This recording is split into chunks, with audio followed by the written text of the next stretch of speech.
was here at 9:50. No stress. Are you okay? Yeah, when I ride with my motorbike, it's not possible to take my phone. No problem.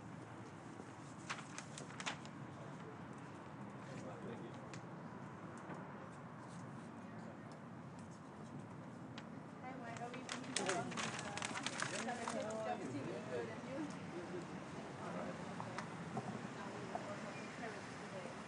Tariffs. The tariffs are eating the potato. Like, how much It's pretty busy over there. Yeah. So I can't make one, but I also I'm really trying to promote NATO. Yeah, so that's good. I'm here. We will see now. Bye.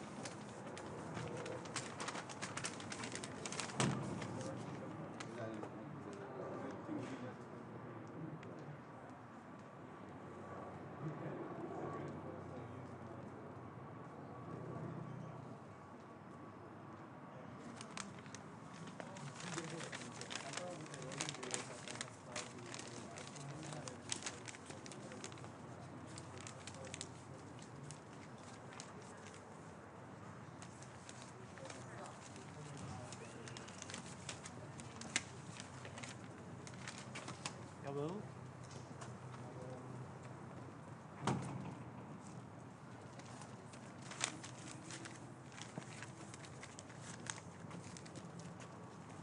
Ik heb eens kijken.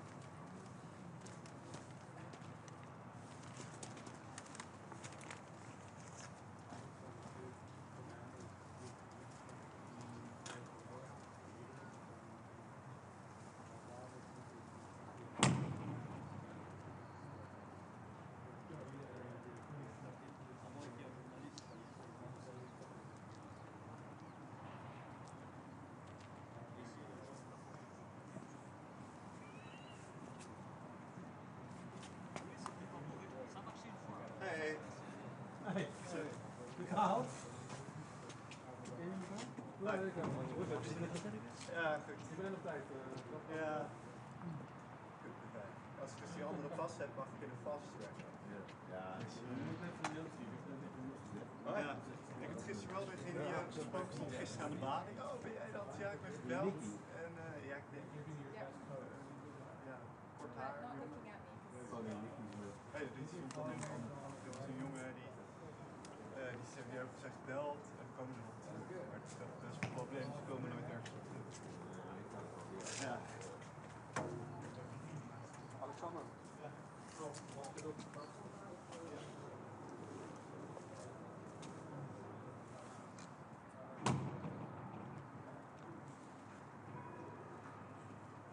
Precies wel weg nu. Snap je niet?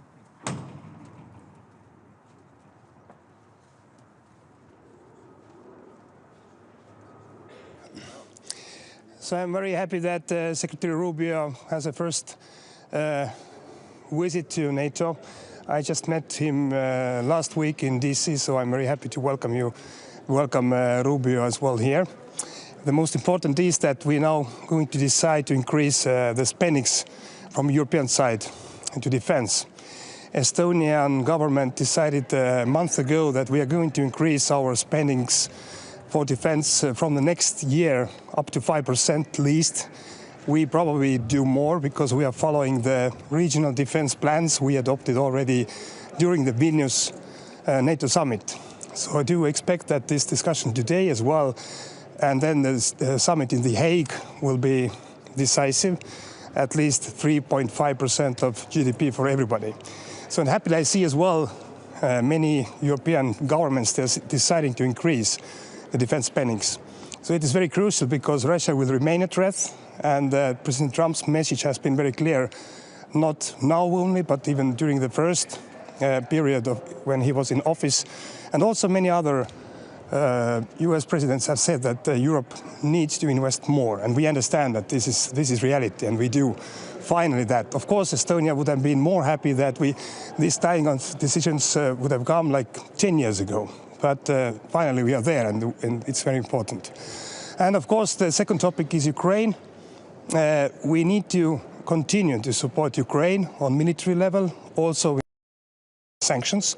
I'm happy there is a draft in US as well, which is dealing in Senate, which is tightening the new sanctions for Russia as well, because unfortunately we don't see that Russia is able and Putin wants to have any kind of ceasefire, and of course he doesn't want any kind of peace, so we need to push Russia heavily.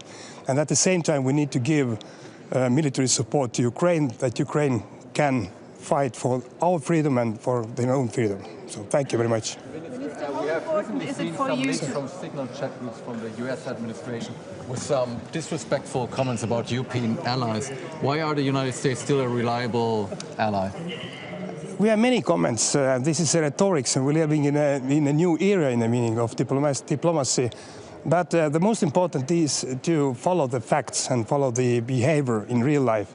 So I'm pretty sure, after meeting as well Secretary Rubio last week in DC, that the US is committed to Baltic states, US is committed to NATO.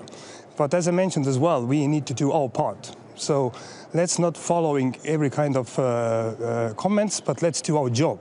And most important job is to ensure that Europe is able to defend. Thank you.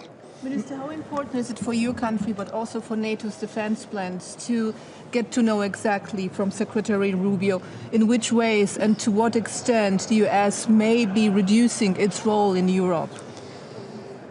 I'm pretty sure that transatlantic bond is very strong. So it's in interest of Europe and also in US that NATO is a strong alliance. So we are going to discuss European part. So how much more we can invest to our defense. And it is not because of President Trump. It's because of us. We see what Russia is doing right now and has done already more than 3 years in Ukraine. And we see as well that there is no willingness from Putin to have any kind of peace. So Russia will remain a threat. And we need to take seriously as well the Trump administration, that they have said very clearly that Europe must invest more heavily, and happily we see these marks that different governments are doing that. But you know if they are going to reduce troops, right, in Europe? We have troops, US troops in Estonia, Latvia, Lithuania, Poland. We have asked more troops to our region because US troops are peacekeeping troops. I mean, in real life, not as a United Nations, but they are keeping the peace. And we are ready to double our investments to welcome these troops. So, thank you. Yeah. Minister, we see a dramatic backslide in Georgia this week, already adopted the repressive legislation. So what's your opinion, what's your estimation of current situation? Yeah, Estonia has put tens and tens of different persons under the personal sanctions, the national sanctions as well, Ivanishvili and the Prime Minister. And also we are calling the European Union to start the process of taking down the visa liberation to start this. Yeah, let's see. Okay. You think that can be on the table now? Yeah, it can be on the table. It needs 15 member states to start this process, to screen and also ask the regime that they need to change the behavior. So, thank you very much.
I just come back from Cambodia, so.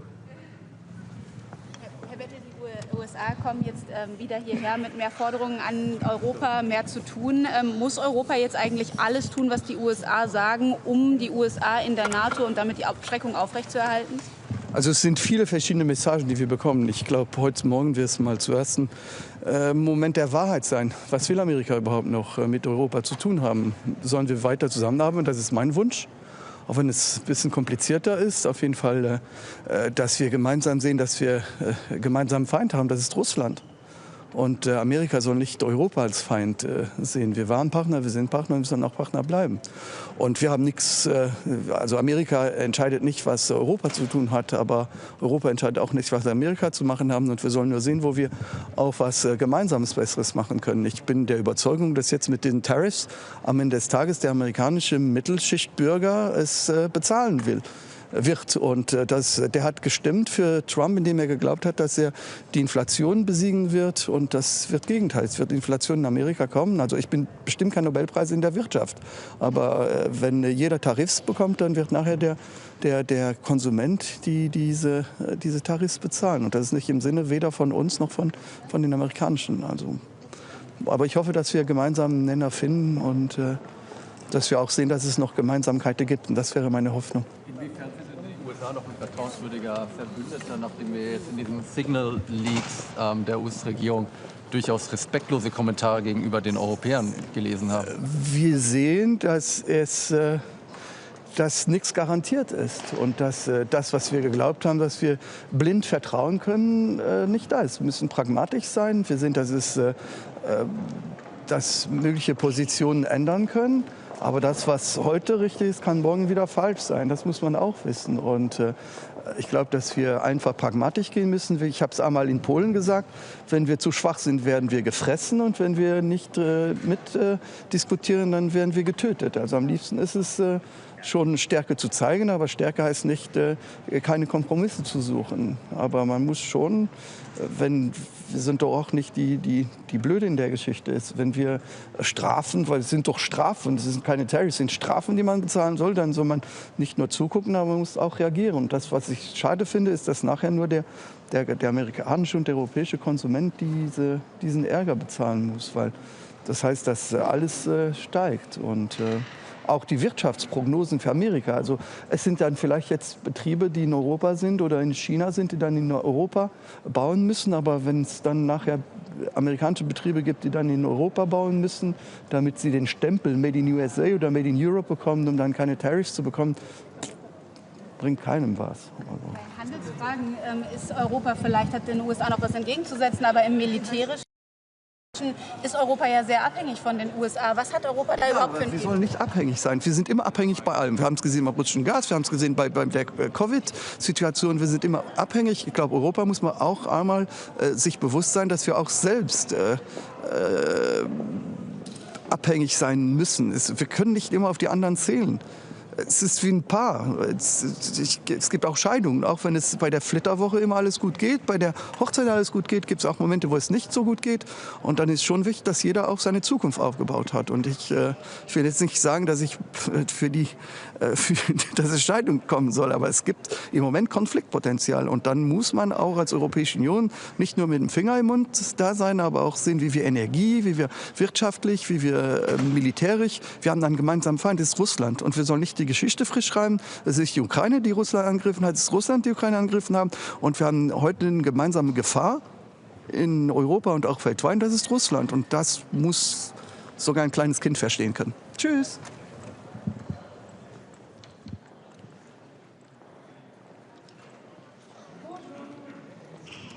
Good morning.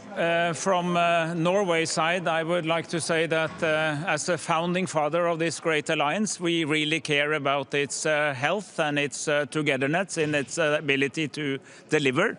Our main message here today is that Russia is and will remain the defining threat for the alliance against the European and the North American members of the alliance, and we need to prepare not only for how to deal with the next stretch of the war on Ukraine, but also on what happens afterwards. And Russia management is very important for the alliance at this time and in the coming years. I was recently in Kharkiv in eastern Ukraine, very close to the front, a city under daily attack, and it was yet another reminder of the resilience and the stamina of the Ukrainian people, of its population, of its government. They need all the support they can get. And as we move into a situation where there can be conversations on ceasefire and maybe even on peace, it is adamant for all of us that this will be a peace that is just for Ukraine, in alliance with key international principles, and that it can be a lasting peace that we can be able to guarantee, so that we will not just see a pause in the fighting. So that's my first message. My second of three messages is that it's heartening to see that the Europeans in NATO are now showing a stronger will than I would say ever before in strengthening their defense base, investments in defense, procurement, building a strong European defense base. The cooperation with the European Union is critically important. Norway has recently entered into a strategic partnership with the European Union, not because we will find our collective defense there, because that firmly and resoundly rests in NATO, but because we need to get our act together and be more efficient in our production, innovation and procurement in Europe. So build a strong European defense base is part of the answer. And my third message is that this is not a meeting about trade. There are many issues to be discussed in other forums, but it shall be remembered, and it must be remembered, that it is important now to preserve allied unity. It's important to understand that we grow faster and better together, that if we want to build resources for a stronger defense, we need to have economic growth, and protectionism will not do us any good. And the founding fathers of this alliance in 1949, they recognized that in Article 2 of the NATO treaty, the North Atlantic Treaty, where it says that we should foster good economic collaboration and refrain from using economic coercive measures against each other. And that's an important part of the treaty, which I think it's good to remind us all about in these very days. So I look forward to a meeting. I look forward to working with Marco Rubio and the representatives of the new American administration. It will be very interesting to hear the report on how the pre-talks are going on in Saudi Arabia and what we can do as an alliance and as individual members in order to support the path to peace in Ukraine, but also how to manage our main defining threat in the future. Thank you. Like watching your neighbor and ally Denmark being bullied over territory because of resources. I mean, let's be frank, you're a Nordic country with lots of attractive financial resources as well. What's it like for you to watch that happen? So Norway has, together with all the Nordic countries and the European Union, also been very clear in putting our support behind the Kingdom of Denmark. The Kingdom of Denmark consists of Denmark as such, the Faroe Islands and Greenland, and whatever issue they have internally to the Kingdom of Denmark is up to them and not up to anybody else. And we support sovereign integrity of the Kingdom of Denmark, and this is also one of the principles on which this alliance is formed. We recognize that the U.S. government has been clear in saying that they stand by NATO, they stand by Article 5, and this is critically important. We believe it is important for Europeans and North Americans alike to have this alliance, and particularly in a world where we see authoritarian powers rising elsewhere, when we see new geopolitical tensions growing, we need to continue to invest in the very important and hard-won insight that was shaped in the late 40s after the catastrophe of the Second World War and the mismanagement of the 1930s, that we are much stronger together than each on our own. And this will be very much also our commitment to continue building this alliance, and I hope that will be shared on both sides of the Atlantic. Do you think it's justified to have a higher defense budget for European allies because they have some catching up to do, or should it be the same for the US and its allies?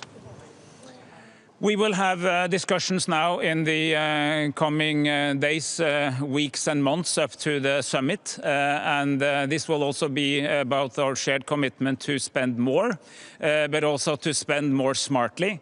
I have, in one of my previous capacities, it was Minister of Defense, and I know that defense money is easy to spend, but it is really important to make sure you spend them smartly, for instance, on having fewer systems, larger series of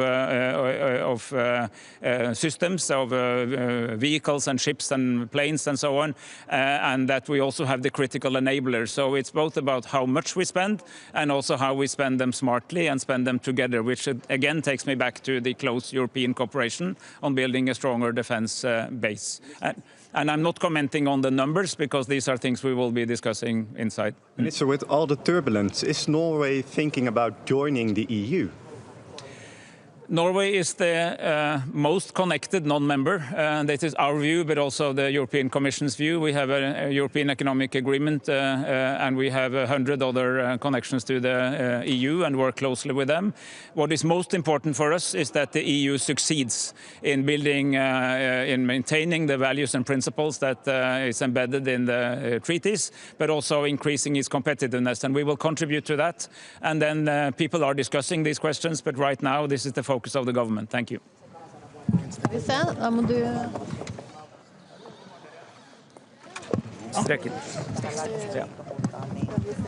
Good morning from Slovenia. I will come there also, yes.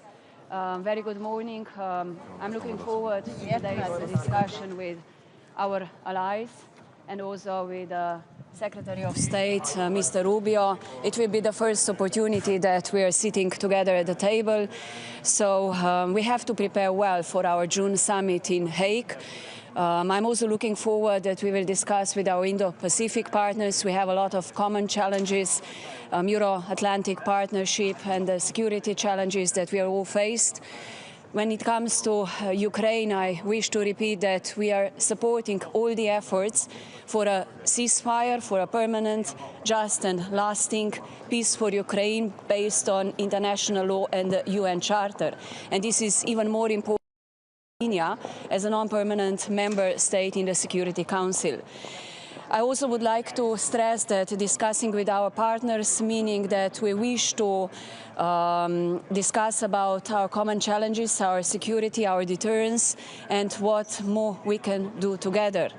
I will also focus on the Western Balkan, which is our direct neighborhood. We are following the developments in Serbia and Bosnia and Herzegovina, the elections in Kosovo, and we need to be engaged in this part of the region. So looking forward to today's discussion, also that we have a strong and most important partner with the European Union that will be at the table with Kaja Kallas, and Ukraine that has a very privileged partnership with the NATO-Ukraine Council that we will meet tonight also with the Ukrainian Foreign Minister Sibiha.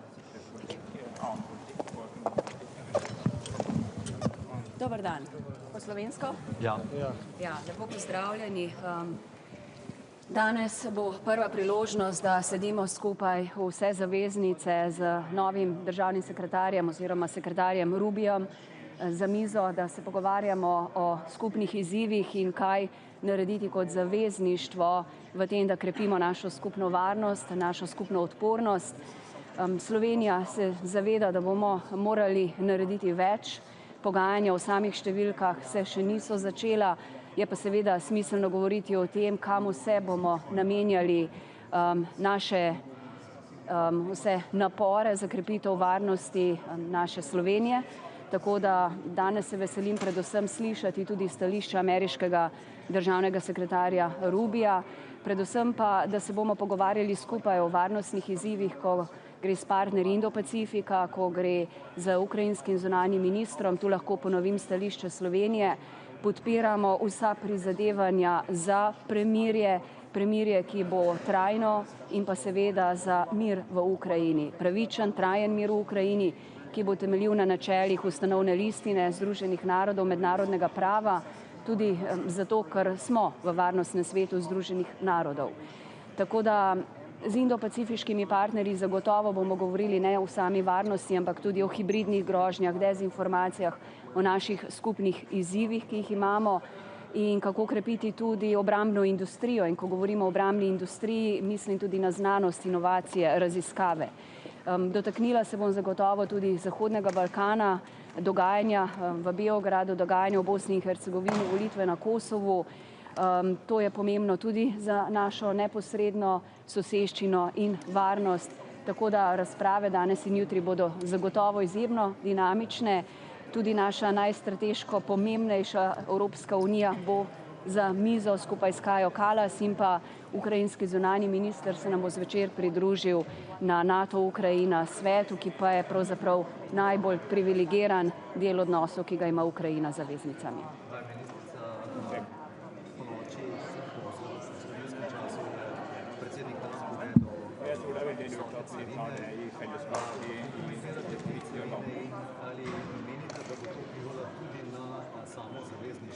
Zveza NATO za samo enotnost znotraj zavezništva. Napoved Trumpa je zagotovo hud udarec, ki bo imel izjemne posledice na celotno svetovno gospodarstvo. Tudi Slovenija mora zdaj temeljito analizirati, kaj to pomeni za slovensko gospodarstvo, predvsem, da zaščitimo naša podjetja, to je interes. Vem, da bodo zasedali trgovinski ministri v kratkem 7. aprila in potem bo tudi skupna pozicija Evropske unije, ampak nikoli v preteklosti se takšne napovedi, ki lahko vodijo v trgovinske vojne, niso za gospodarstvo dobro končale, tako da upam, da bomo lahko v dvostranskih pogajanjih z ameriško administracijo dosegli kakršnekoli izjeme, ki bodo predvsem zaščitile slovenska podjetja in gospodarstvo. EU odzove na te carine, zakaj se bo Slovenija zavzela v teh pogovorih o odzivu? Predsednica Evropske komisije se je zgodaj zjutraj že odzvala zelo močno, ostro izjavo, da je to hud udarec za gospodarstvo celotno, svetovno, evropsko, ameriško, da bo imelo to resne posledice in da se bo Evropska unija odzvala s protiukrepi. Kakšni bodo te protiukrepi, težko zdaj napovedujem, ker bodo najprej zasedali trgovinski ministri in tam do 9. aprila nekje naj bi tudi z vsemi analizami se odzvala Evropska komisija. Seveda pa je prva reakcija tudi ta, da si vsi želimo najprej še pogajanj in priti do kakšne bolj ugodne rešitve, tako bilateralno kot na evropski ravni. Jaz upam, da je to samo zdaj neka tista prva poteza, ki jo bo mogoče v nadaljnjih dneh in tednih omiliti. Glede Ukrajine me še zanima, pravite, Slovenija podpira še naprej. Bo kakšno konkretne svežnje dala Slovenija Ukrajini in pa ali bo prihodnji teden, čeprav uradno menda nismo v koaliciji voljnih, Slovenija sodelovala tudi na srečanju te tako imenovane koalicije voljnih tukaj na sedežu NATO? Zdaj, predsednik vlade je sodeloval na srečanju najbolj številčnem v Parizu, ki je bila pravzaprav tudi koalicija teh voljnih držav, pravzaprav države, ki se pogajajo o tem, kako priti do trajnega in pravičnega miru v Ukrajini. Predvsem si Evropska unija in evropske države zdaj prizadevamo biti za pogajalsko mizo, ko bo prišlo do pogajanj in zagotoviti trajni in pravičen mir, ki bo temeljil na ustanovni listini in pa mednarodnem pravu. Vsi želimo miru v Ukrajini. Slovenija zagotovo tako kot Ukrajina, mi smo dali svoje jamstva in zagotovila Ukrajini, da ji stojimo ob strani in da bomo stali ob strani, da je tu treba jasno ločiti, kdo je agresor in kdo je žrtev v tej vojni. Tako da z našega vidika si bo Slovenija prizadevala vse, kar je v naši moči, da imamo jasen načrt za mir, ki bo zagotovil tudi varnost, ne nazadnje Ukrajincev, ampak tudi v Evropi. Je potem Slovenija del te koalicije voljnih ali ne? Zdaj, če se pogovarjamo o tem, kako priti do premirja in miru, zagotovo bomo ves čas v pogovorih, ker je to ne nazadnje tudi želja Evrope, da bo sedela za pogajalsko mizo in Slovenija je del te Evrope. Če se pogovarjamo o vojaški navzočnosti na tleh Ukrajine pod danimi okoliščinami, kot so zdaj, to za Slovenijo ni sprejemljivo. Mi se pogovarjamo o tem, da bi razmislili o takšni možnosti, če bi bilo z mandatom Organizacije Združenih narodov OVSE in tu raziskujemo, kakšne bojo te opcije v nadaljevanju, vendar je to še vse stvar pogovorov. Tako da si vsekakor želimo in bomo za mizo, ko gre za vzpostavljanje miru v Ukrajini. Zapadni Balkan, kako posmatrate aktualna dešavanja v Bosni in Hercegovini? Aleksandar Crkvenjaš, RTRS. Slovenija spremlja razmere v Srbiji, v Bosni in Hercegovini, na Kosovu. Tudi na to mislim opozoriti na zasedanju zavezništva. Mi potrebujemo močne države na Balkanu, ki bodo nadaljevale svojo pot proti Evropski uniji, torej izpolnjevanje vseh tistih ključnih, nujnih reform. To pričakujemo tudi ne nazadnje od voditeljev v regiji. Za Slovenijo je pomembna evropska perspektiva držav, mir, varnost, stabilnost naše skupne regije jugovzhodne Evrope. Tako da si bomo prizadevali vse, da pomagamo tako Bosni in Hercegovini kot drugim državam v regiji, da peljejo tiste nujne procese reform, ki so ne nazadnje nujne za ljudi, za blagostanje ljudi, za varnost v regiji. Do you think the actual situation in Bosnia and Herzegovina is a political or security issue? Allow me to say that we are following very closely the situation in Bosnia and Herzegovina, also with a concern. We need to see the country that is a stable country, the leadership that is committed to the European forums. You know well that Slovenia was a strong promoter for the opening of the accession talks in Bosnia and Herzegovina, and that we are offering all our support to the reforms, and we do want to see that Bosnia and Herzegovina stays on the European path and stays as a one country without tensions, because we are living in times where we need really to see peace and stability and strong leaderships that are committed to the security and well-being of their citizens. Ministrica, pa je lahko tukaj vloga NATO, k čemu boste danes pozvali konkretno na zasedanju? Na zasedanju bomo danes predvsem govorili o pripravah na vrh junijski, ki bo v Hagu, Zahodnega Balkana.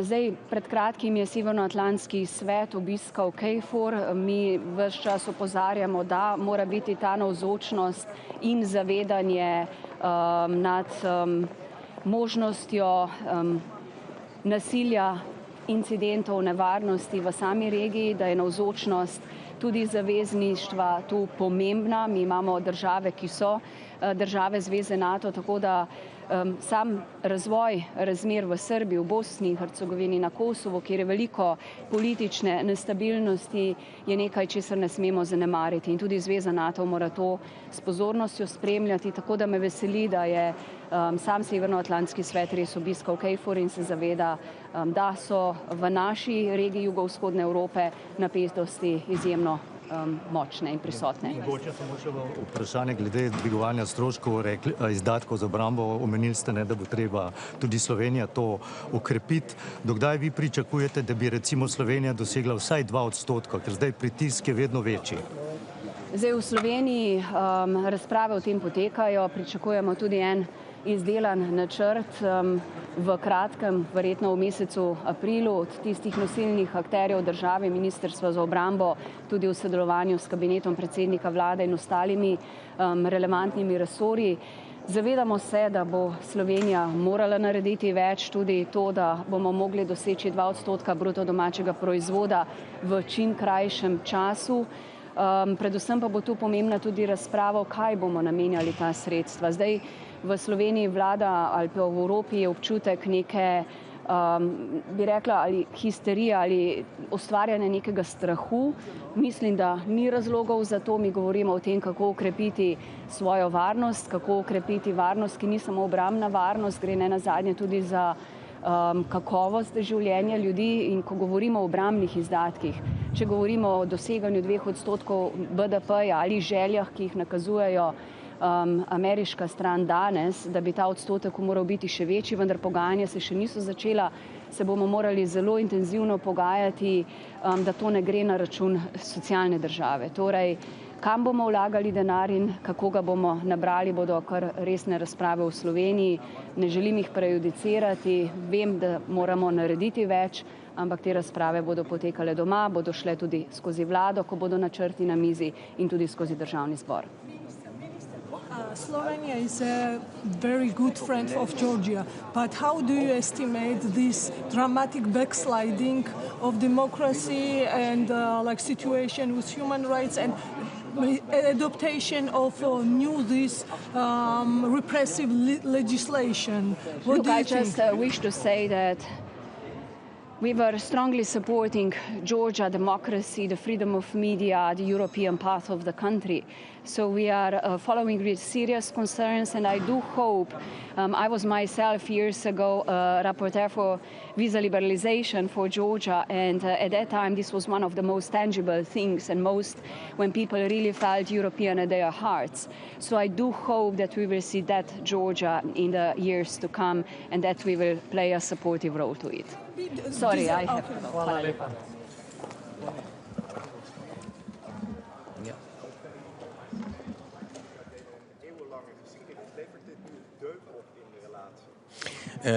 Het is gewoon van belang dat we daar stevig als Europeanen een stevig antwoord op die tarieven gaan geven. Dat is ook echt op het Europese dek ligt dat. Want dit is ook echt een gemeenschappelijke verantwoordelijkheid van Europa om hiermee om te gaan. En daar zal Europa zich stevig in verweren en dat weten de Amerikanen ook. Hoe kijkt u ernaar dat op dat lijstje met al die landen in de wereld Rusland er niet op staat? Nou, de handel tussen de VS en Rusland is denk ik heel erg beperkt. Ik betreur het dat er echt stevige tarieven op import vanuit Europa en de rest van de wereld staat.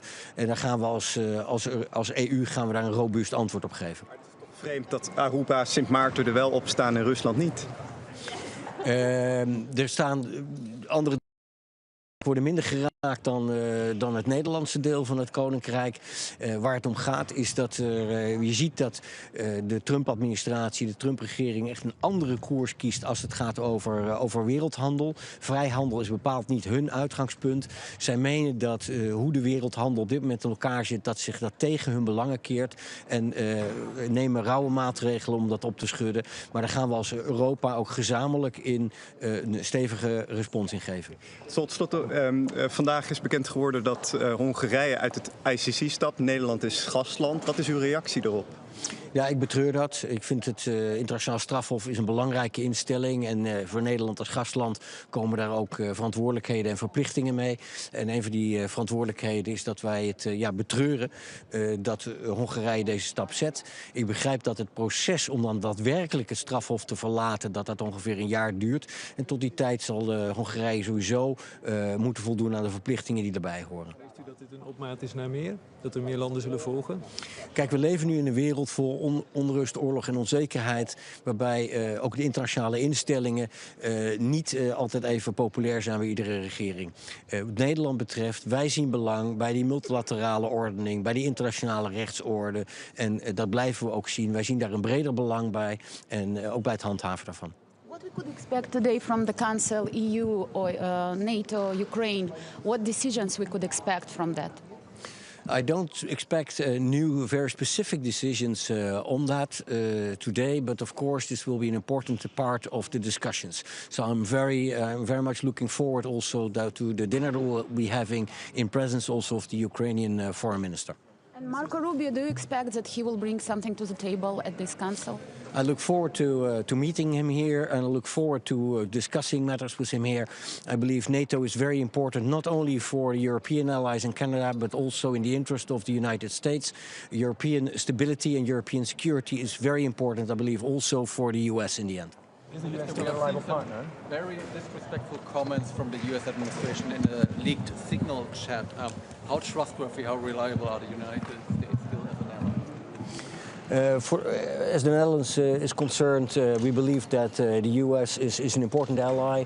The US is a very important partner, both regarding European security and also the prosperity of Europe. How do you think, how much does Europe need to do from what the US wants them to do in order to keep the the US within the alliance? Because if I understand correctly, Europe is still reliant on the US. So do we have to do anything they want now? NATO stands as a robust political military alliance, including Article 5. That is clear, that has clearly been communicated at all levels by the US to us too. At the same time, what we see, of course, is that the US expects European allies to take more responsibility for their own security and for their own environment. That means that European allies, European NATO countries rapidly have to strengthen the European pillar of NATO and have to increase their defense spending. Our defense spending in the Netherlands is at this moment just above 2%, but we really expect that that in The Hague at the NATO summit in June, that we'll see an investment pledge that will be significantly higher. Yeah, thank you. Minister, one last question, if it's possible, about Georgia. Yesterday, Georgian Dream adopted the repressive legislation. You know about this, and so how do you? One second. So how do you estimate this dramatic backsliding of Georgia now?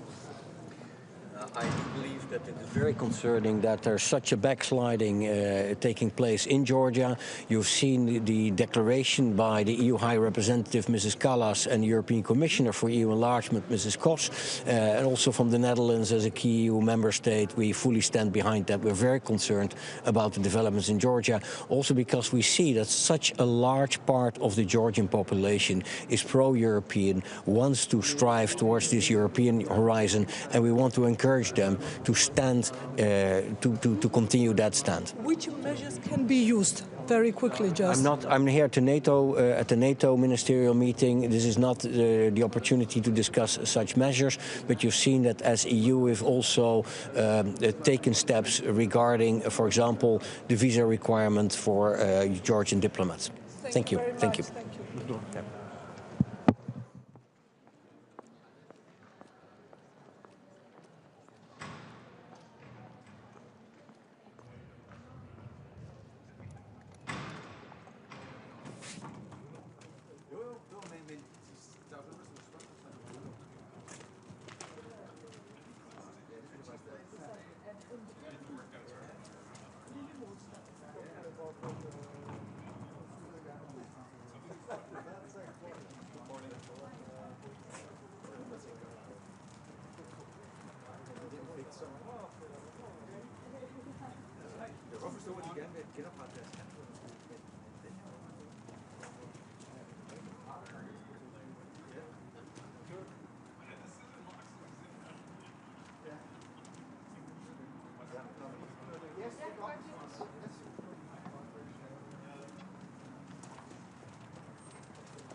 ok, c'est bon.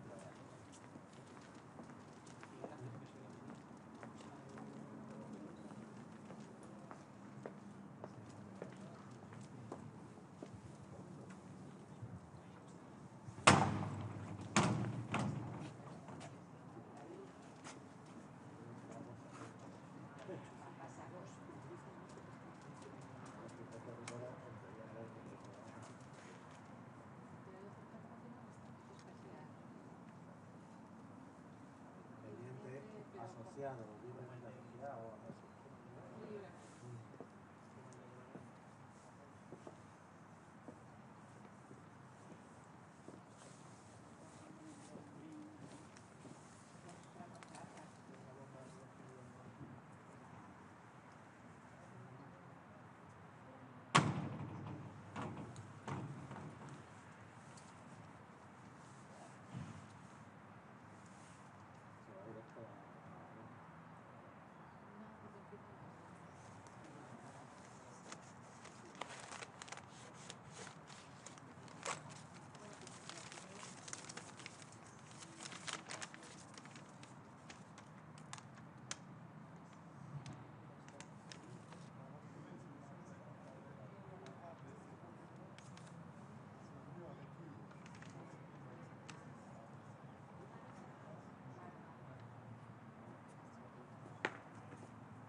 Buenos días, ¿cómo están?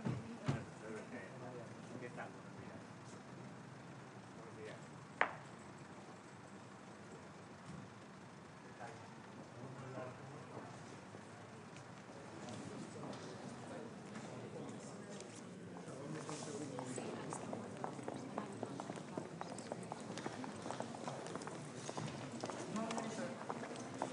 Go first to the Spanish press.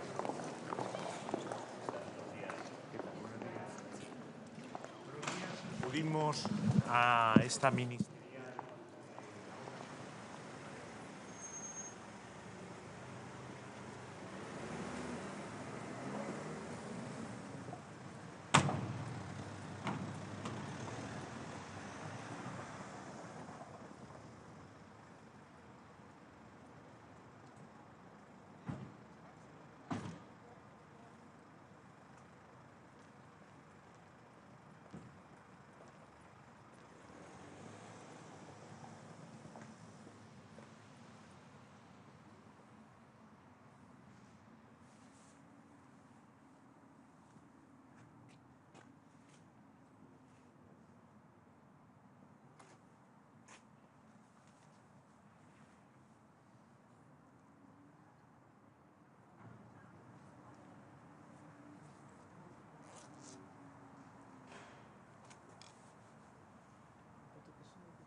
Hello, good morning. I have a few points to make. Thank you very much for your attention. En los últimos meses, en cualquier momento. The ministerial is beginning. It's an important milestone in our security. I will be informing ministers about a few things. First of all, about the Czech initiative. The big thing is that we have been able to secure financing so that this initiative now have enough resources to provide ammunition on a monthly basis to Ukraine till September. It's thanks to contribution by Canada, Norway, the Netherlands and Denmark. I would like to repeat that this initiative decreased the efficiency of Russian artillery by 500%. We have decreased the ratio from 1 to 10 to 1 to 2, and it's very important, and I would like to really thanks to all partners who contribute to this initiative, and of course we will be looking for more resources put it into that. Last time I spoke there before the NATO minister, I said that in year 2024 it was 100 acts of sabotages, including physical acts, cybersecurity acts, or information warfare against Europe by the Russian Federation. We have made a new number, it's 120 for year 2024, and we have registered 30 such actions against Europe for the first quarter of year 25. And also I would like to mention that yesterday it was the Czech government which decided that we are putting on a national Czech sanction list 2 individuals. One of them is GRU officer, officer who was basically instructing a citizen living in Czechia, Belarusian citizen, and she's also on a sanction list, and she was doing different kind of information operations inside the Czech Republic, and she was ruled to leave Czechia in 30 days. So I'm open to question. Thank you very much. A reliable partner for NATO? Sorry. Is the US still a reliable ally? Yes. What will be your message to Secretary of State Rubio? I will be addressing all ministers, and definitely I'm looking forward to greet with him. Yeah. Could you explain how your initiative with ammunition works with Kallas initiative about 2 million ammunition shells for Ukraine? So the Czech Republic delivered, the Czech Republic's industry delivered 1.5 million rounds of ammunition to Ukraine last year. 500,000 of that was large caliber ammunition, or 155 millimeters, 152 millimeters. So I think it's fully working in full line. You know, we need to deliver this material to Ukraine so it can defend against Putin's war of imperial conquest. Yes, but these 2 million Sorry. trust on the US. Again? Do you think that the alliance can trust that the US would stand by the alliance? For example, if Article 5 was activated? I have never ever heard anything about Article 5 which would concern me from the American side, so I trust them, yeah. You just said that the US will still be a reliable ally, but we have seen nevertheless recently leaks from a signal chat with very disrespectful comments about Europeans from the US administration. So can you explain at least why you still believe that the US are reliable and even trustworthy? Because they have never ever said anything against NATO commitments. That's what I am building up my faith. Of course, I read the political situation, I read the statement, but we need to increase our military spending. I think the situation calls for it. Can European countries increase their military spending, though, while the US puts all these extra tariffs on, potentially hurting the European My economy? government decided that we will increase military expenditures up to 3% of GDP till 2030. We can do it. It's not easy, but we have to do it. Not if, but we have to. Because the US requested from Europe? Because Russia is trying to destroy us. Okay, thank you very much. Goodbye.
Hi.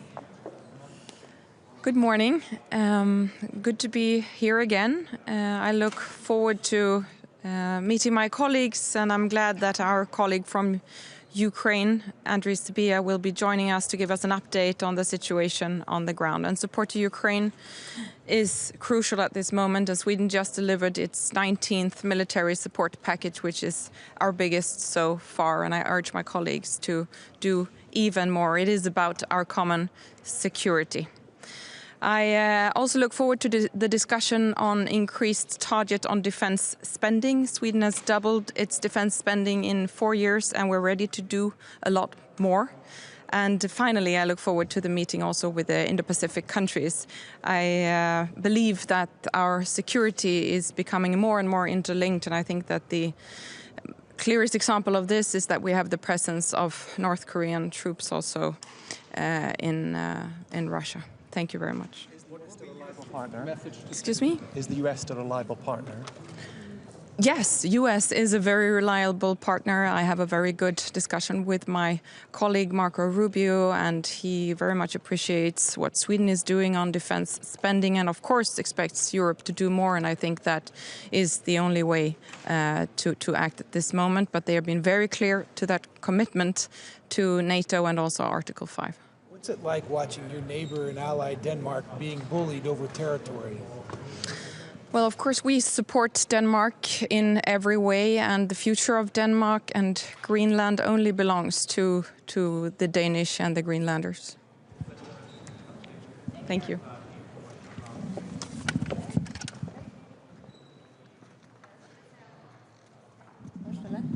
Nej, det har jag kört. Okej. Men vad bra.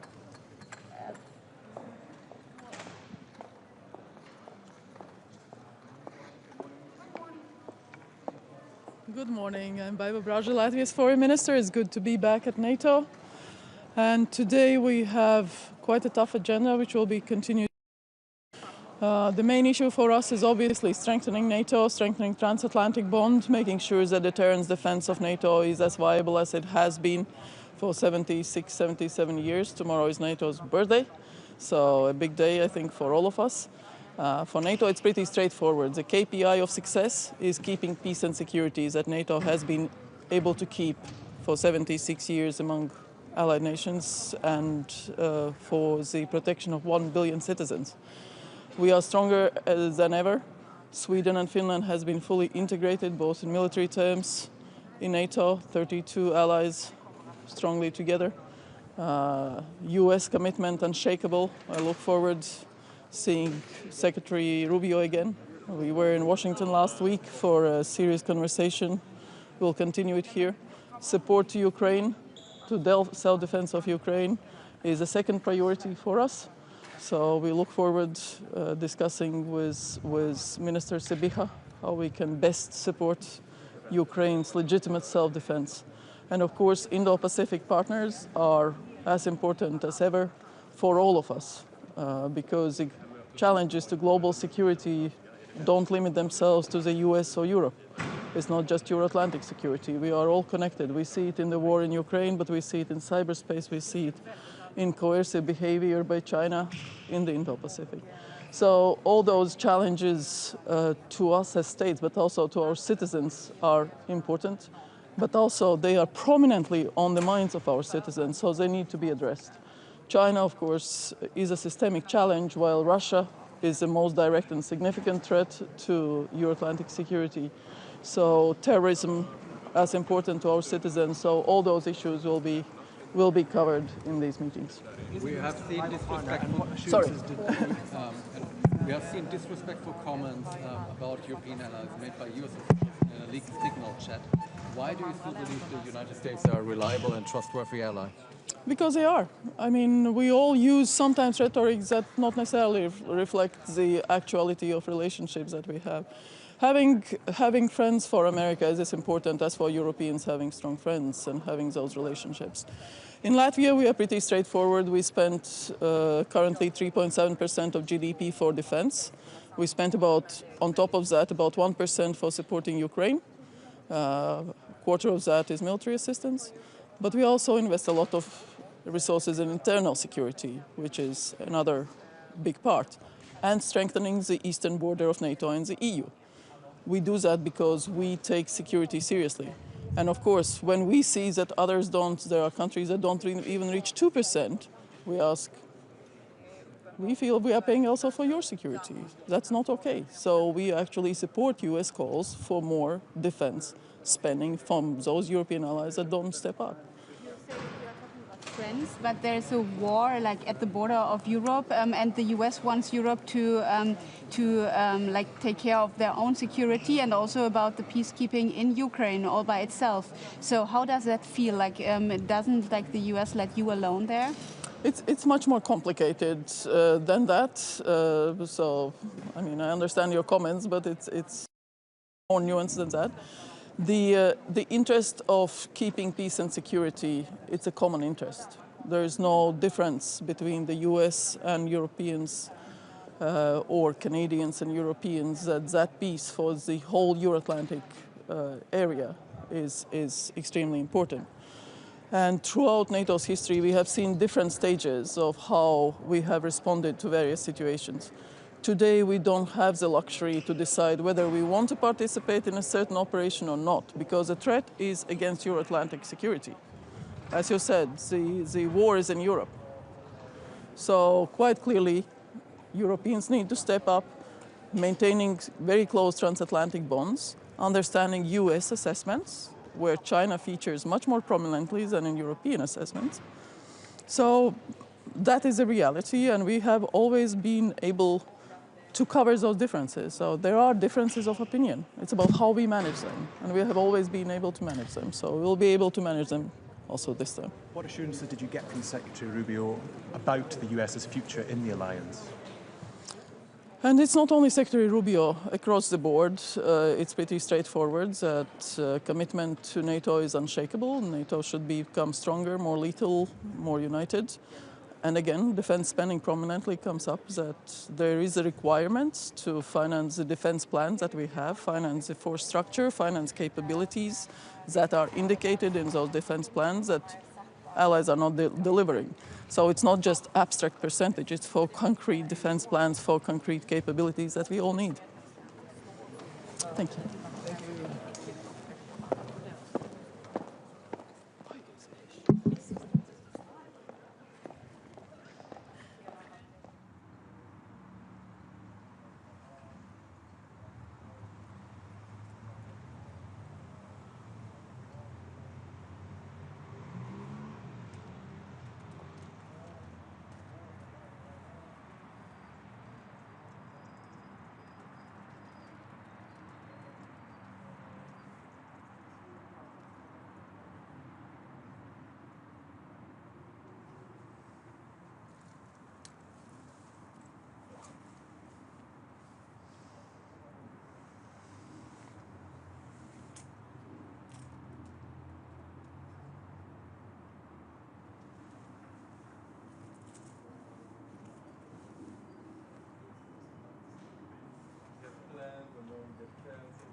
Good luck for tomorrow, guys. See you inside.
Good morning, how are you?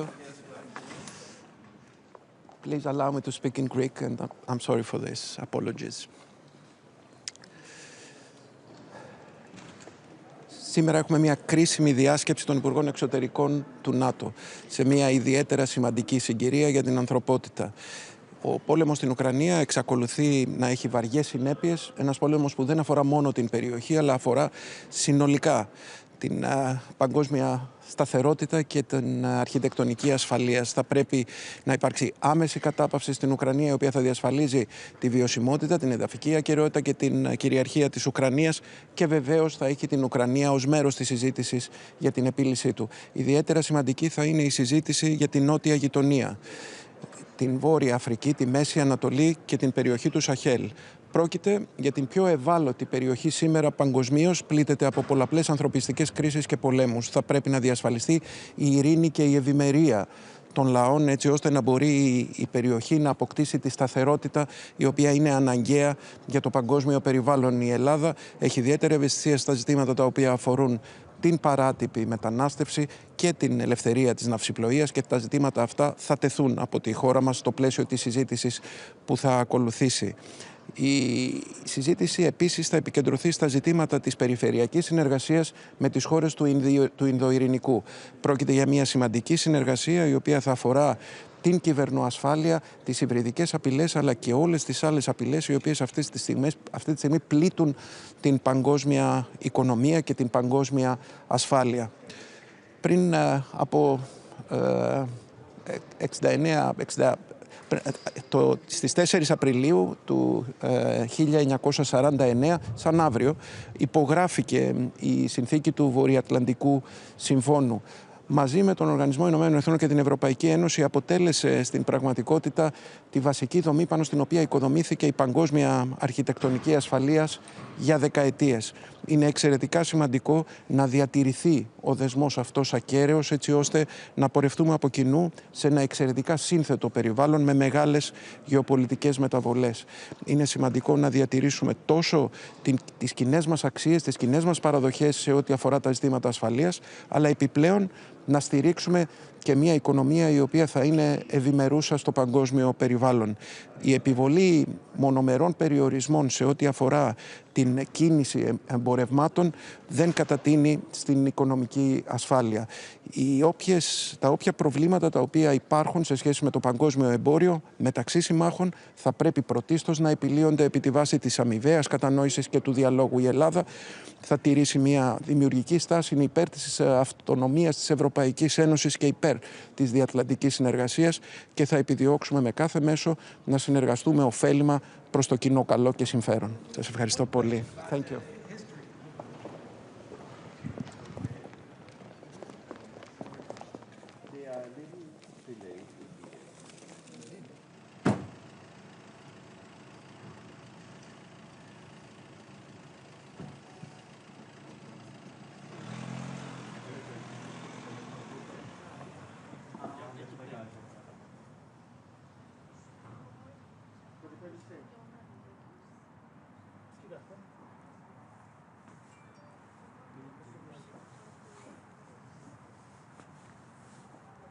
Oradan geçip geçmeyecekler için bir şey Bence çıkar bu saatte, daha 20 dakika var. Sen istersen gruba yaz. Ümit Bey de yazdı da ben Güven Hanım'a ilk söyledim direkt. Ekten de olsun burada. Ya da gruba yazabiliriz. İsterseniz siz yani yazın. HQ giriş olsun. Tamam. Ben Tamam, Güven Ümit Hanım'ı yazmışsın. aradım. Ümit yazmış. Alo? Alo? Ha ya Güven Hanım size söylemiştir herhalde de karşılama olacak. Büyük ihtimal yukarıda ona göre hazırlık yaparsınız. Herkese duyurup. Hazırlık yaptık. Tamam. Biz de aşağıda bekliyoruz Ümit Bey'in şeyiyle. Tamam, görüşürüz.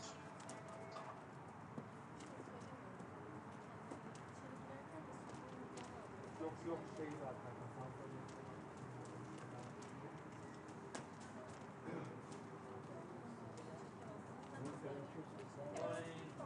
You're waiting for minister? Yes.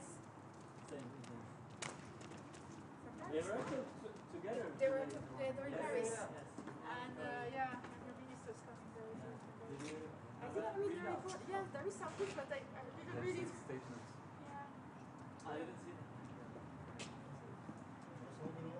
So how about did you have anything?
Thank you.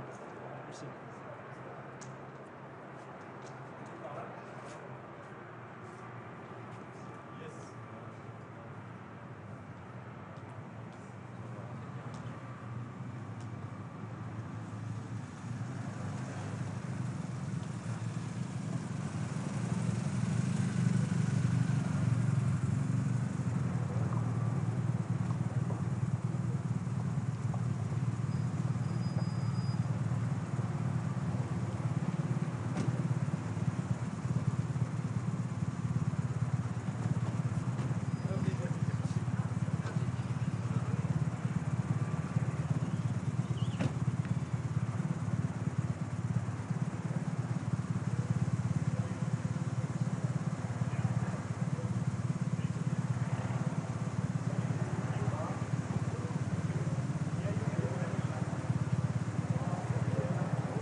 Bonjour à toutes et tous.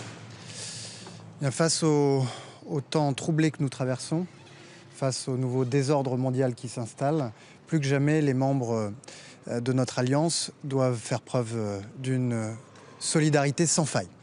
Solidarité d'abord vis-à-vis de l'Ukraine, puisqu'aujourd'hui, le seul obstacle à la paix, c'est la Russie. Et ça n'est certainement pas l'Ukraine, puisqu'il y a 3 semaines, les Ukrainiens ont consenti, et c'est un compromis courageux, à accepter la proposition de cessez-le-feu sans condition qui leur était faite par les États-Unis d'Amérique.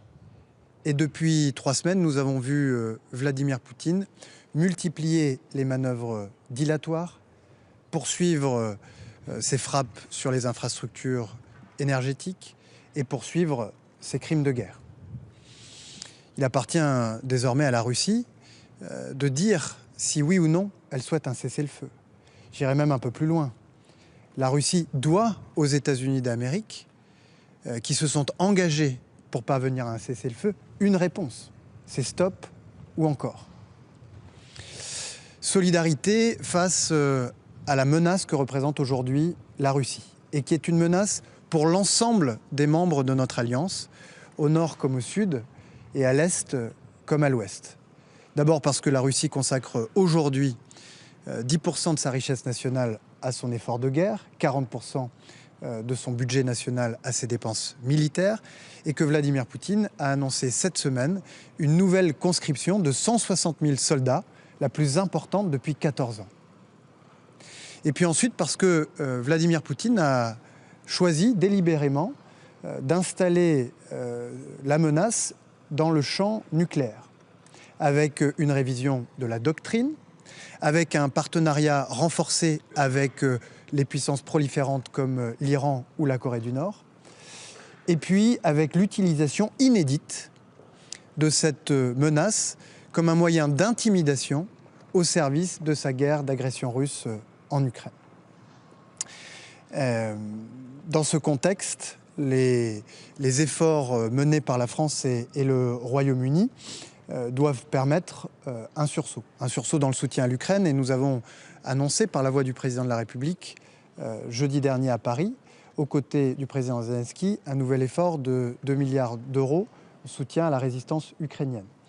La réunion des chefs d'État et de gouvernement conviée par le président de la République à Paris a permis d'aboutir à un accord sur un travail conjoint pour soutenir l'effort américain et préparer les conditions d'une surveillance du cessez-le-feu une fois qu'il aura été trouvé. Et puis au-delà, les membres de cette coalition de puissances volontaires et capables ont souhaité, pour certaines d'entre elles, préparer les conditions d'une force de réassurance qui, le moment venu, pourra permettre à ce qu'un accord de paix qui sera conclu entre l'Ukraine et la Russie puisse être véritablement durable. Et ce sera d'ailleurs l'objet du déplacement cette fin de semaine des chefs des armées français et britanniques en Ukraine. L'objectif, c'est bien de parvenir à la fin de cette guerre d'agression et à créer les conditions pour que la souveraineté et l'intégrité territoriale de l'Ukraine soient durablement respectées. J'ajoute d'ailleurs que le respect de l'intégrité territoriale et de la souveraineté vaut pour l'Ukraine comme pour l'ensemble des pays de notre alliance et de leurs territoires ultramarins. Les frontières de l'Europe ne sont pas négociables. L'intégrité territoriale et la souveraineté des pays de l'Alliance ne le sont pas davantage. Solidarité, je le disais, sur le développement du pilier européen de l'OTAN. Le moment est venu de le développer. Nous y sommes prêts. Nous y sommes d'ailleurs invités par nos partenaires américains. Nous y sommes prêts. Nous sommes prêts en réalité à un double relèvement. Le relèvement de la part de nos dépenses militaires dans notre richesse nationale et le relèvement de la part européenne dans les dépenses militaires européennes. Premier relèvement, je le disais, la part de nos dépenses militaires dans notre richesse nationale.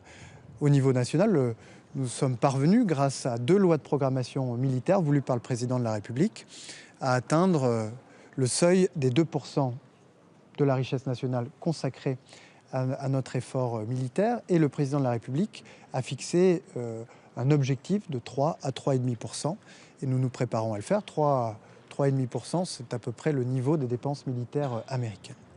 Le deuxième relèvement, celui de la part européenne des dépenses militaires européennes, c'est aussi l'un des objectifs que nous nous sommes fixés au niveau européen avec le livre blanc sur la défense, avec les décisions récentes du Conseil européen. Nous sommes aujourd'hui à peu près à 50% de part européenne des dépenses militaires.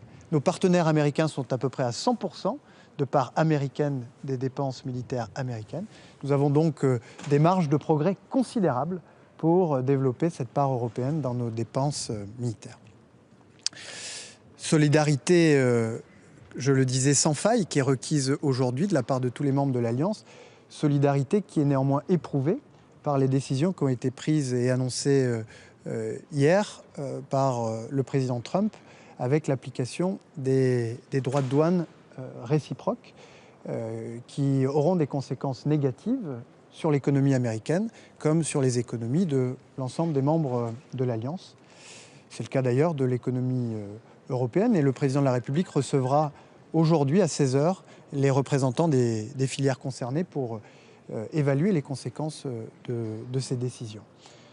L'Union européenne répondra, elle le fera dans un premier temps dès la semaine prochaine, en réplique aux droits de douane qui ont déjà été appliqués il y a quelques semaines par les États-Unis sur l'acier et l'aluminium. Et puis elle engagera, elle l'a déjà dit, des consultations pour prendre le cas échéant de nouvelles mesures à la suite des droits de douane réciproques qui ont été appliqués hier soir. Comme l'a rappelé la présidente de la Commission européenne, l'Europe dispose de tous les moyens pour protéger les Européens, leurs intérêts et leur prospérité. Nous avons développé ces dernières années des instruments puissants de défense commerciale pour le faire. Mais notre réponse ne sera à la hauteur que si elle est unitaire, si les Européens font preuve d'unité. C'est ainsi qu'ils pourront entrer en position de force dans les négociations lorsqu'elles s'ouvriront au bénéfice de la prospérité européenne. Merci à toutes et tous. Merci beaucoup.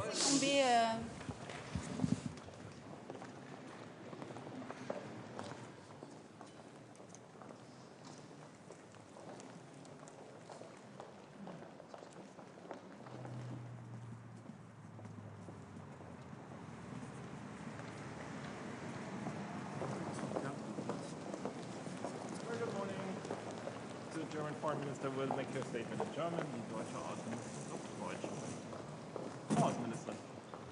Einen schönen guten Tag. Die NATO ist ein kraftvolles Orchester und kein Soloakt. In einer gemeinsamen Symphonie entsteht unsere Stärke für Sicherheit.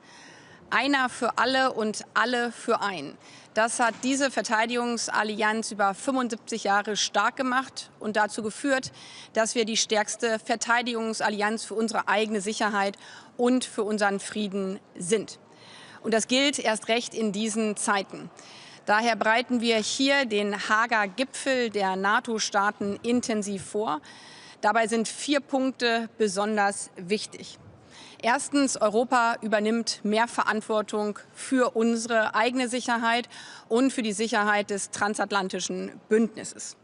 Wir nehmen dafür weitere finanzielle Mittel in die Hand. Viele Staaten werden so 3% ihres BIPs mindestens erreichen, gerade auch Deutschland. Wir haben ein Riesenfinanzpaket auf den Weg gebracht, abgesichert durch eine Änderung unserer eigenen Verfassung, um in unsere Sicherheit und die transatlantische Sicherheit zu investieren. Das macht deutlich, we Europeans are bold and we will be bold also in the future. Ich habe gerade in der Ukraine und in Moldau, wovon ich gerade zurückgekommen bin, noch einmal mehr als deutlich zu spüren bekommen. Russland bedroht jeden Tag und jede Nacht den Frieden und die Sicherheit diesseits und jenseits des Atlantiks. Deswegen werden wir als NATO-Partner insgesamt den europäischen Sicherheitspfeiler weiter ausbauen. 800 Milliarden Euro über 4 Jahre stärken unsere eigene Sicherheit. Denn klar ist, die Bedrohung geht von Putins Russland aus, und zwar eine Bedrohung für uns alle. Zuallererst heißt es natürlich, die Ukraine weiter massiv zu unterstützen. Auch deswegen war ich selber als deutsche Außenministerin in der Ukraine, um zu unterstreichen, dass die bisherige Bundesregierung und ebenso die neue Bundesregierung ohne Wenn und Aber an der Seite der Ukraine steht, weil die Ukraine unseren Frieden in Freiheit für Europa sichert. Auch hier hat sich erneut gezeigt, Frieden wird es nur durch gemeinsame Stärke geben. Daher haben wir zusätzlich zu den Investitionen in die europäische Sicherheit als in den letzten 3 Monaten weitere 20 Milliarden Euro für die Sicherheit und Stärkung der Ukraine auf den Weg gebracht. Auch hier spielt Deutschland eine entscheidende Rolle mit weiteren 3 Milliarden Euro, was bedeutet, dass wir dieses Jahr allein für die Ukraine 7 Milliarden Euro zur Verfügung stellen. Und wieder gilt, das ist nicht nur allein für die Unterstützung der Ukraine, sondern zur Friedenssicherung unseres europäischen Kontinents. Der 4. Punkt ist auch zentral für den Haager Gipfel. Sicherheit in Europa, Sicherheit des transatlantischen Bündnisses bedeutet vor allen Dingen auch starke Partner zu haben, nicht nur mit Blick auf den Atlantik, über den Atlantik in beide Richtungen, sondern gerade auch mit Blick auf den Indopazifik.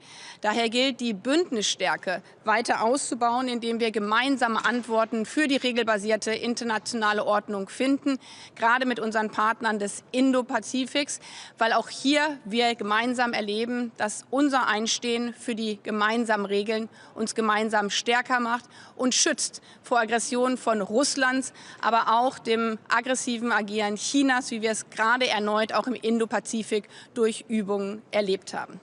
In diesem Sinne sind das zwei wichtige Tage hier der Außenministerinnen und Außenminister. Die NATO ist stark, wenn wir gemeinsam von einem Blatt singen. Die NATO war immer stark, weil wir verstanden haben, dass die Sicherheit des einen auch die Sicherheit des anderen ist. Und in dem Sinne werden wir als NATO-Partner weiter die nächsten Monate und Jahre gestalten. Frau Schäfer, ZDF. Die USA erweisen sich immer weiter als unzuverlässiger Partner, jetzt gestern neu mit den Zöllen. Reagiert die EU hier geschlossen genug und auch stark genug mit dem Abwarten? Natürlich hat diese Frage heute Morgen jetzt ein bisschen auch den Auftakt hier mit überlagert, weil wirtschaftliche Sicherheit ein Teil von unserer aller Sicherheit insgesamt ist. Das sehen wir ja auch an der hybriden Kriegsführung von Putin, dass wir Fragen der wirtschaftlichen Sicherheit nicht trennen können mit Blick auf unsere eigene Sicherheit. Daher ist für uns als Europäer klar, dieser Tag ist kein Tag der Liberation, erst recht nicht für die Amerikanerinnen und Amerikaner, sondern für Amerika, für die Verbraucherinnen und Verbraucher bedeuten diese Zölle vor allen Dingen ein Tag der Inflation. Für Europa ist es aber ein Tag der Unity. Wir haben in den letzten Jahren gezeigt, dass unsere Stärke in unserer Geschlossenheit liegt. Wir haben uns daher auch im Rahmen unserer europäischen Sicherheitsstrategien, auch der deutschen Sicherheitsstrategie, genau mit der Frage wirtschaftliche Resilienz auseinandergesetzt. Eigentlich in Form der China-Strategie eine Toolbox entwickelt, wie wir auf Zwangsmaßnahmen anderer reagieren können, wenn Maßnahmen ergriffen werden, die sich gegen unsere eigenen europäischen wirtschaftlichen Interessen, gegen unsere Arbeitsplätze richten. Dabei haben wir immer deutlich gemacht, dass wir keine weiteren Handelskonflikte wollen. Es dient der Wirtschaft und damit auch den Menschen, den Verbrauchern, den Unternehmen, eigentlich aller, wenn wir faire und freie Handelsbeziehungen haben. Daher haben wir auch gegenüber den Amerikanern in den letzten Wochen deutlich gemacht, wir sind für Gespräche immer offen. Wir wollen keinen Handelskrieg. Es ist aber richtig, dass die Kommissionspräsidentin heute genauso deutlich gesagt hat, wir Europäer schützen unseren europäischen Binnenmarkt. Der europäische Binnenmarkt ist unsere Stärke, erst recht mit unserer Toolbox, die wir jetzt entwickelt haben, zu Gegenmaßnahmen, wenn andere unseren gemeinsamen Binnenmarkt gefährden wollen. Wir sind 450 Millionen Menschen im europäischen Binnenmarkt mit einer Wirtschaft, die volle Kraft hat. Und das bedeutet, wenn nötig, werden wir diese Instrumente nutzen. Und auch hier zeigt sich, wie wichtig die Arbeit der letzten Jahre war, des Bündnisausbaus. Weil wir als Europäer gerade auch unsere Freihandelsbeziehungen zu so vielen anderen Partnern auf der Welt, gerade auch wieder im indopazifischen Raum, aber auch Neuseeland, Australien weiter ausgebaut haben. Und die allermeisten Staaten auf dieser Welt sind nicht nur interessiert an fairen Sicherheitsregeln, sondern eben auch an fairen und freien Handelsbeziehungen. Und in diesem Sinne ist Europa, obwohl das heute für die Weltwirtschaft ein absolut schlechter Tag ist Europa stark aufgestellt, um sich selber zu schützen. Frau Außenministerin, Russland steht als eines der wenigen Länder nicht auf der Zölleliste von Trump. Wie können Sie sich das erklären? Und eine kurze zweite Frage, wenn Sie erlauben. Netanyahu soll nicht festgenommen werden in Ungarn. Vielmehr will Ungarn aus dem Internationalen Strafgerichtshof austreten. Wie weit schwächt das den Strafgerichtshof, das Vorgehen von Ungarn? Das ist ein schlechter Tag für das Völkerstrafrecht. Europa hat auch hier klare Regeln, die für alle EU-Mitglieder gelten. Und das ist das Rom-Statut. Ich habe immer wieder deutlich gemacht, in Europa steht niemand über dem Recht. Und das gilt für alle Bereiche des Rechts. Mit Blick auf die Liste. Sie ist sehr interessant zu lesen. Da erfährt man auch von Inseln, die McDonalds-Inseln, wo auch Zölle verhangen werden. Andere Staaten stehen nicht drauf. Wir konzentrieren auf uns. Wir machen deutlich, wir schützen europäische Interessen von Verbraucherinnen und Verbrauchern, von der Wirtschaft. Wir wollen keinen Handelskrieg, sondern wir wollen eine faire und freie Weltwirtschaft. Und offensichtlich gibt es viele, viele andere Länder, die das genauso sehen wie wir. Danke. Vielen herzlichen Dank. Dann ist noch eine Frage.